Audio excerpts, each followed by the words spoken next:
Hello. Goldilocks and the Three Bears.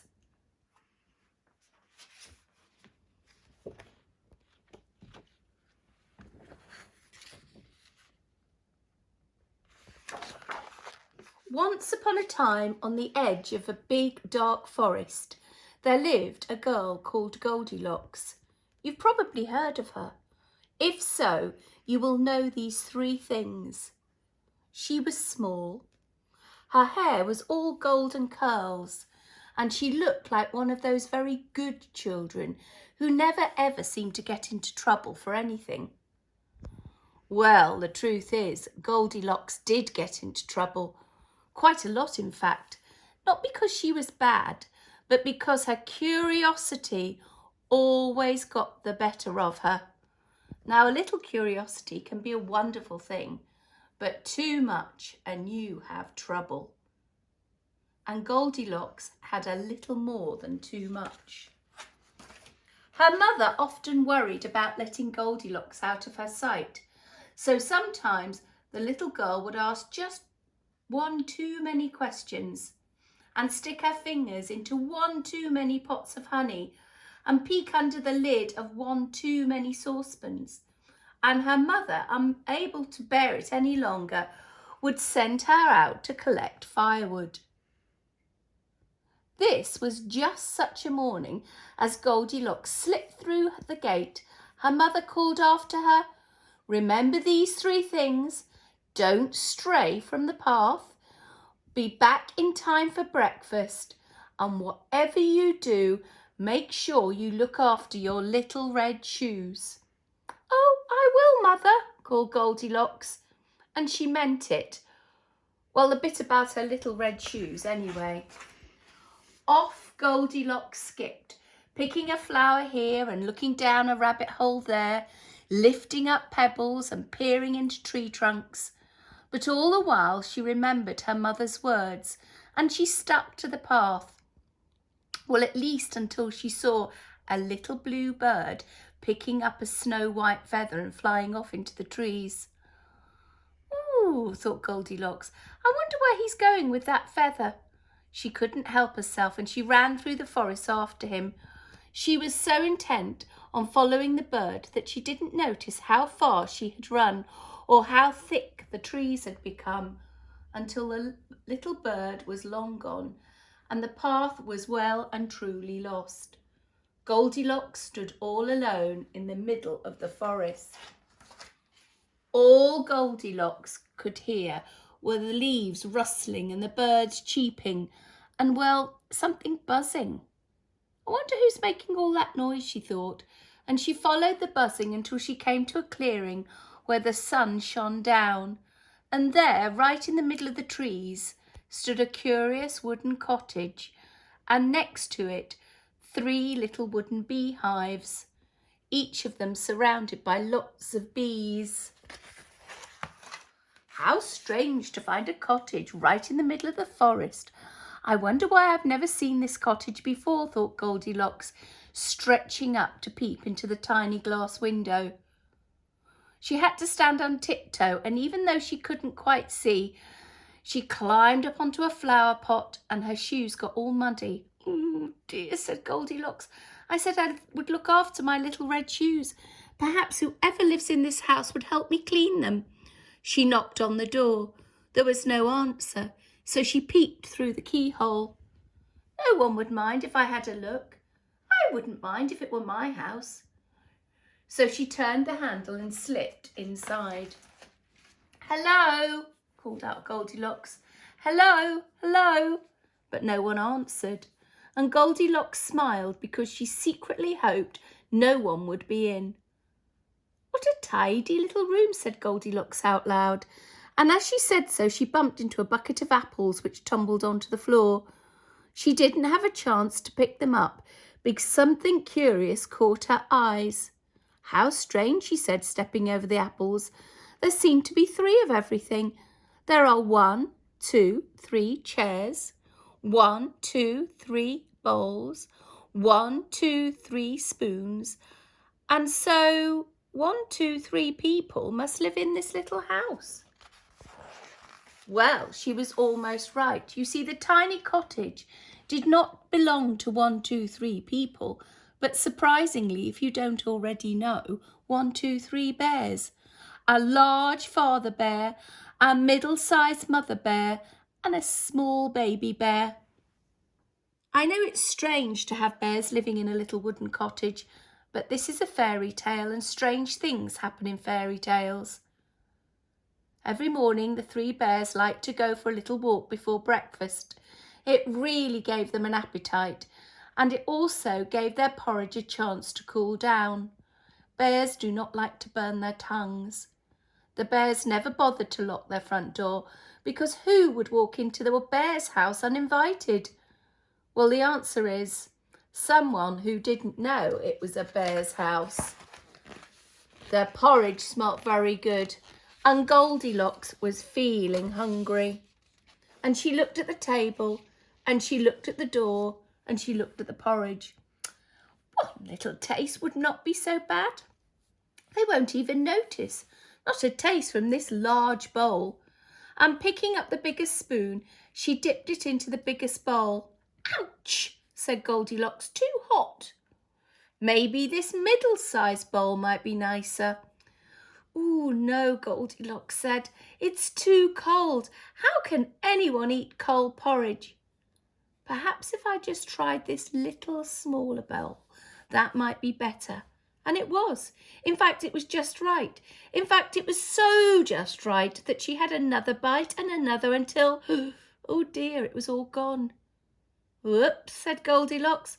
Well, never mind. There are 2 more bowls. They can share. I would share if it were my porridge.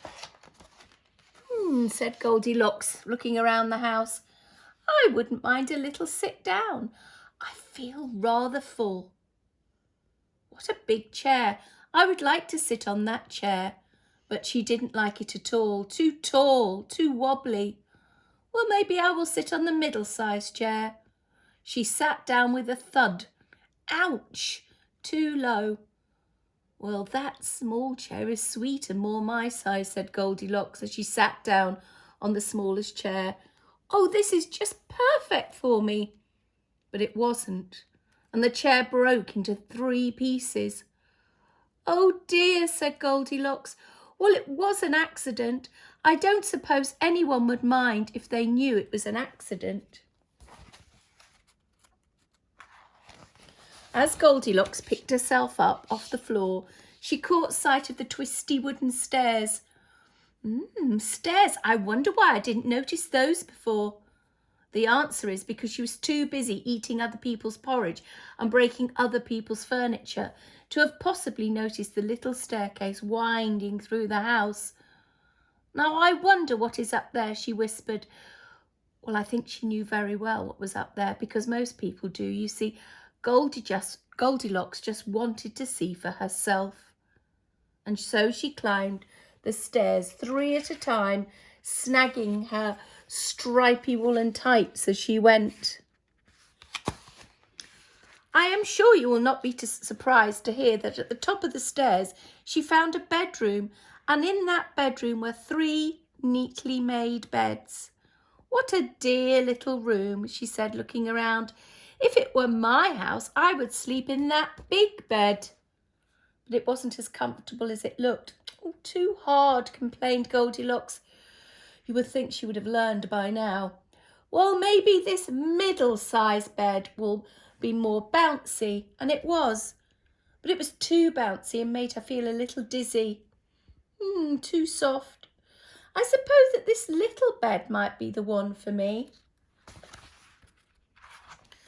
And as I'm sure you already guessed, it was. Oh yes, just right, said Goldilocks, slipping under the covers. I'm so terribly, terribly sleepy. Maybe I will lie down just for 3 minutes. I'd better take my shoes off though, she said, noticing the mud that she'd quite forgotten to clean off. So Goldilocks carefully placed her little red shoes neatly by the side of the bed and fell soundly asleep. When the 3 bears came back from their walk, they were very, very hungry. They sniffed the air, but it wasn't porridge they could smell. You see, Bears have very keen noses, and right away they could smell something very different. Sniff, sniff, sniff. They looked around. Father Bear noticed at once that something was quite wrong. Things are not as they should be, said Father Bear, picking up an apple. Father Bear walked over to the table and looked into his bowl. He picked up his spoon. Who's been eating my porridge? Said Mother Bear. Who's been eating my porridge? Oh, said Small Bear. Who's been eating my porridge? And look, they gobbled it all up. A large tear welled up in Small Bear's eye and rolled down his little face. He was a very sensitive type and was also very fond of porridge. Father Bear looked around to see if he could see where the greedy, whoever it was, greedy person might be. But what he saw was his chair, and he wasn't too pleased. Who's been sitting in my chair? Father Bear did not like people sitting in his chair. Mother Bear looked at her chair and was not very pleased either. Who's been sitting in my chair?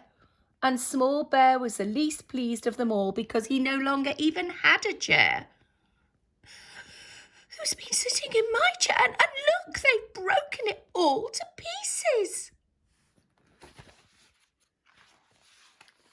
Mother Bear looked around and what she saw was a thread of black wool winding up the stairs. Things are not as they should be, said Mother Bear, picking up the end of the woolen thread. The three bears started to climb the stairs. Creak, creak, creak. But Goldilocks did not stir, not even a lock of her golden hair. So soundly was she sleeping. When the bears got to the top of the stairs, they listened carefully. Bears have very sensitive ears, but all they could hear was a tiny, tiny sound, almost like the sound of a sleeping mouse. Father Bear looked at his bed. Who's been sleeping in my bed? He snarled. Mother Bear looked at her bed. The quilt was all ruffled and the pillow was unplumped. Who's been sleeping in my bed? She growled. Well, whispered Baby Bear, who's been sleeping in my bed? And, by the way, look, they are still here. And all the three bears peered at the sleeping girl lying in the Small Bear's bed. Growl, growl, growl. And exactly then Goldilocks woke from her slumber to see three differently sized bears staring down at her. Now, Goldilocks was a curious girl, but she wasn't curious enough to strike up a conversation with bears. Oh, no, no, no. Goldilocks sprang from the bed and quick as quick jumped out of the tiny open window. Happily for her, it wasn't too big a drop, and she ran and she ran and she ran as fast as she could back to her cottage at the edge of the forest. I can tell you her mother wasn't too pleased because she had missed breakfast. Not that Goldilocks minded, because she was still quite full with porridge, and she was so relieved to be home in one piece that she didn't even mind being sent to her room. But she had forgotten two little things. 2 little red shoes. When her mother realised, she was extremely cross, as you can imagine, and Goldilocks was very sad because she loved her little red shoes. But Small Bear, well, he was very happy indeed. Mother Bear made him some more porridge, Father Bear mended his chair, and Small Bear had an almost brand new pair of little red shoes to wear when he went for his walk before breakfast.